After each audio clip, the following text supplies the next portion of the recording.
বাবা তুমি এই নাপাক জিনিস কেন খাচ্ছ? সারাদিন রিক্সা চালিয়ে এই মদটা খেলে ক্লান্তি দূর হয়ে যায়। তুমি এত কষ্ট করে টাকা ইনকাম করে তারপরে এই মদ কেন খাও?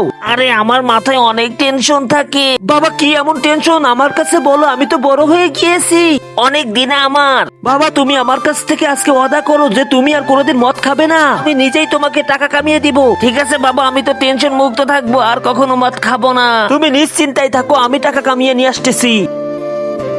আরে আজকে ছুটি কালকে ছুটি, এইভাবে কি হয় নাকি? আর তোমাদের আশা লাগবে না, আমি রাখলাম, বাই, তোমরা ভালো থাকো। সাহেব এখানে আমাকে কাজ দেওয়া যাবে? হ্যাঁ ছোট, আমিও লোক খুঁজতেছি, কিন্তু যে তুমি তো অনেক ছোট আর এত ভারী কাজ করতে পারবে না তো। ভাই প্লিজ, আমি পারবো। ঠিক আছে তাড়াতাড়ি যে করো। আরে ভাই তাড়াতাড়ি হাত চালাও। اللهم رحمتك أرجو فلا تكلني إلى نفسي طرفة عيني। সাহেব আমি সমস্ত কাজ করে দিয়েছি। আরে বাহ ছোট, তুমি তো অনেক কাজ করতে পারো। এই নাও তোমার বেতন। শুক্রিয়া সাহেব। আরে মদ খাই মাতাল হই, কি মজা।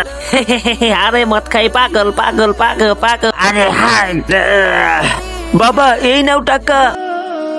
আরে এখানে তো অনেক অল্প টাকা। বাবা আমি আবার কাজে যাচ্ছি, আমি আরো টাকা এনে দিচ্ছি। ঠিক আছে রিফাত।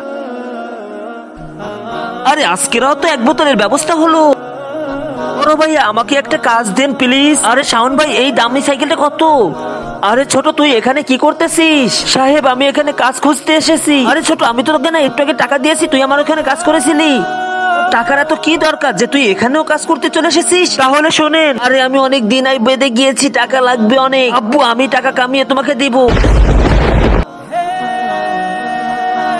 আরে আব্বু, আব্বু বাচ্চাটাকে ঠিক কাজ করেছে? যদি ঠিক কাজ করে থাকে তাহলে চ্যানেলটি সাবস্ক্রাইব করে কমেন্ট করে জানাও।